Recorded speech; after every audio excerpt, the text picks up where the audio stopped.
This is Corinne Jordan, and I am a graduate student at the University of North Carolina at Pembroke. I am creating this brief tutorial on how to use the ibuildapp.com website in preparation for a lecture for first year Anatomy and Physiology class at a community college in North Carolina. This website is actually something I came across that I'm very glad I did. It's very easy to use and find it very useful in helping people assemble information so that possibly they could remember it a little better. So just in brief, before the lecture next week on the integumentary system, I'd like to have everyone just have a look and familiarize themselves with the website. So this is very brief, and I will be going into it in more detail in class next week. So without further ado, here, first thing you do is go and type in the web address ibuildapp.com, and you will come with this screen. You'll see how many apps are being created and you know, the best of it is it only takes a few minutes to do. You don't need any coding experience or any fancy tech skills. It's just basically editing templates as you go along. So let's go ahead and say start free. Then you'll see the screen come up with a whole lot of templates. You'll see them here on the left-hand side of the screen: sports, entertainment, education, healthcare, and everything. So what we do here, the easiest way, is to select on the design.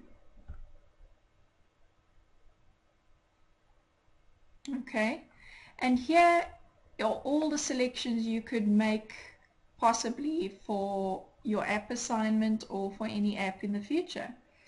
For the sake of today, since we're in Anatomy and Physiology and we're doing a healthcare course, I'm just selecting this one. As you select over it, it will give you a message, but all you do is click on it. You'll see that is how it will show actually on a mobile phone once you have created it. So we like this, so we're going to go ahead and say create app. It will now ask you to either sign up for a new account or sign in if you already have one. For the purpose of this, I already have a login, so what I'm going to do is say login now. I'm going to quickly enter in my password information. You can say remember me if you'd like and say login.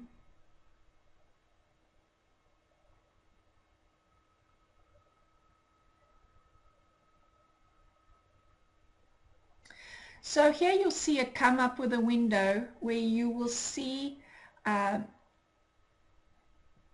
whole screen of what this app would look like, the one that we are editing. So firstly, we'll go ahead, there's the name of the app. We're just going to say, go ahead and say edit, and we're going to call it test. And you will see when you're happy with it, click on the check mark, and there you go, there's our particular heading of our app. So this is what you have, and there's so many options of selecting backgrounds and everything. The main thing is for you to see that if I close this, you'll see 4 main sections that you're going to be going through just to create your app and get your information that you need. The first one is this: you can select backgrounds here. The second one is to manage navigation. It just means you're going to be editing what are on each of these tabs. The edit text will be when we come to actually editing what's behind the tabs. The splash screen we don't need to worry about because that would be a paid subscription, and manage content would be exactly the writing of what's behind all these tabs. And then of course we have the option to publish our app.